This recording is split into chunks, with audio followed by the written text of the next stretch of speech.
Alright, so now I'm going to go from 5 to 1 once again.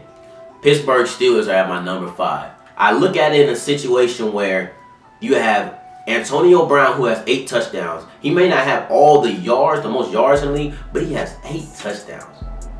It's been 8 weeks. And then you have Juju Smith-Schuster, one of my favorite players in the entire league. And he's probably one of the best number 2 receivers. So, that being said, people think, all right, Le'Veon's out, so James Conner's not doing anything. No, James Conner, Pittsburgh native, went to University of Pittsburgh, now playing for the Steelers. It's a great story. This man has had 100 yards and a touchdown in each of his last 3 games, in where the Pittsburgh Steelers have been putting up major points. They're hot. That's the reason that I have them at 5.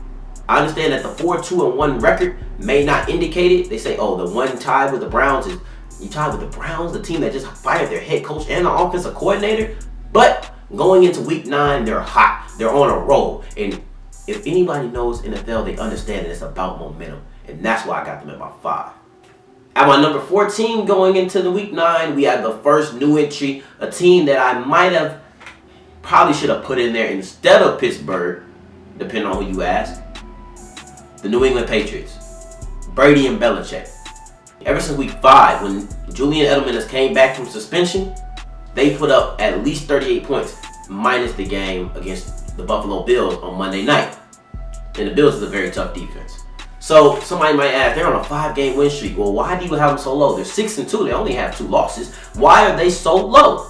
Well, that's because the quality of the wins they've been having are just like, when I say quality, I mean the actual box score, but who they've been beating. They beat the Bills, who are in contention for worst teams in the league. But the games that were impressive to me were the Bears. They put up 38 points on that defense. I think that was impressive. But they also let up 31. And then they beat the Chiefs. They put up points. They put up points with the Chiefs. It's not hard to score on that defense, but it's hard to keep up with the production of Patrick Mahomes, Tyreek Hill.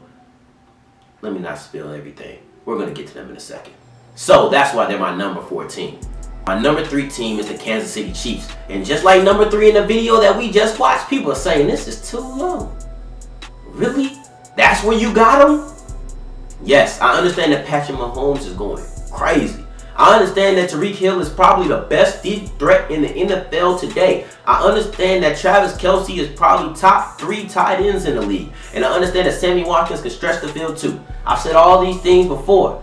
But I have them at 3, and it's not a knock. It's not a knock. It just means that I don't know how long they can go. They're offense. It doesn't seem that anybody can slow them down. So we, as an NFL fans, or fans of not that team, have to simply hope that they just lose some steam. Because if that's not the case, it doesn't look like anybody can stop them. The closest people that have gotten to stop them is the Denver Broncos. And they held them to 27 points the first time and 30 points the second time. A team that's hard to stop. But the Achilles heel is the defense. They can't stop anybody. So, there's going to be a time when the Kansas City Chiefs can't put up 35 points. That's going to happen.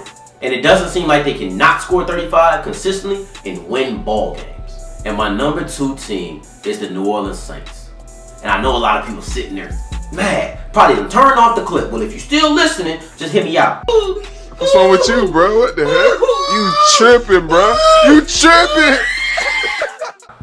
They thinking, oh man, the Saints fan did it again. He can't get off his own team in enough time to realize that they're not the second best team. But then I just posed the question, simple as 3 letters. Why?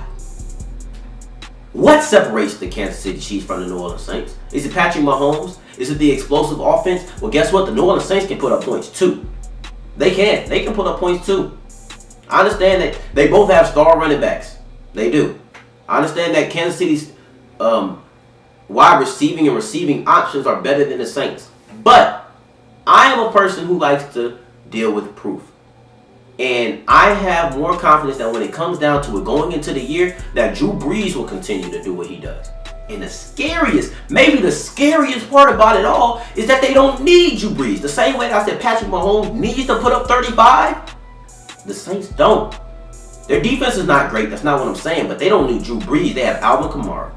And they have Mark Ingram back there. They have the best tackle duo in the NFL. And if their defense can continue to cause turnovers like they did against the Minnesota Vikings, then we're going to see a team that regains form into 2017. We're going to see a team that's opportunistic. No, I don't want to say 2017. That's what a lot of people say. I want to say 2009. If people can reflect back, I know it's almost a decade, but that 2009 defense was not the greatest, but they caused turnovers. Now we got the boot game going on down there in the NOLA. And there's something special in the Crescent that they can force turnovers.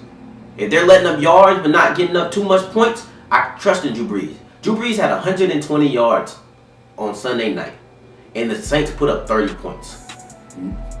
Minus last year, never in his New Orleans career could that have happened.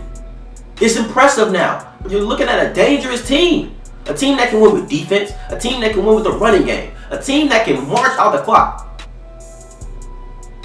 Against the Redskins, they had a drive at the end of the game that lasted 10 minutes. That's nearly a whole quarter. If a team can possess the ball for nearly a whole quarter, you cannot sit and look me in my eye with a straight face and tell me that they're not dangerous. But that's enough. Y'all gonna say I'm boosting. So let me get on to the Los Angeles Rams. Clear cut. Only undefeated team in the league. The best team in the league. Definitive. They face the New Orleans Saints this week. That's another reason I put the Saints at 2. Sorry to draw back. But they say if the Saints beat the Rams, they will be the number 1 team. So why not just put them at 2 right now? We'll see. If they lose next week, they might drop down. But now you got the Rams. Best running back in the league, period. Best trio of receivers with Cooper Kupp, Robert Woods, and Brandon Cooks. When Cooper Kupp's coming back healthy, there's hard to stop them. It's hard to find a team that has 3 great corners. And you might need that to stop them. And then the defense has played well enough. To be complimentary. But they've been 27th in the rushing game. They're 10th in passing. We almost expected them to be top 5. In a way, you could say they're a disappointment. But they played good enough to get by and have an undefeated record. They've had some close calls, but for the most part, they played up to par. They got away with a game against Green Bay last week. But hey, you can't be mad at the way somebody wins if they win. Because that's what the thing is, right? You don't put UW on the box score. Don't say ugly win. You don't put SL should have lost. No, you just put W, win. And that's what the Los Angeles Rams have been doing. So I can't help but put them at number 1. They're saying it's a battle for the NFC against the Saints this week in week 9. I think we're going to see a battle for the NFL. Whoever wins this game can stake claim to the throne as the best team amongst all 32. We're going to see who the winner is. And that winner may be your Super Bowl winner. Point blank, period.